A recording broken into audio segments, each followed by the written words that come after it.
कौने रंग छलै घना बसबरिया कौने रंग जमुनामा अरे कौने रंग हमर के बलदुलरुआ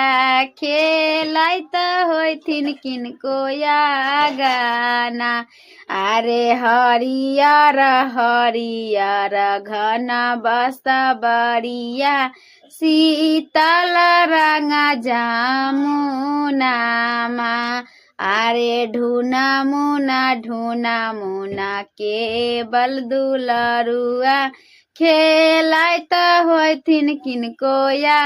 गाना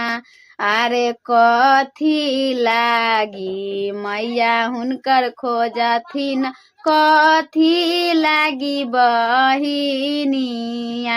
अरे कथी लागी तिरिया हुनकर खोजथिन कहाँ गेला निरमोहिया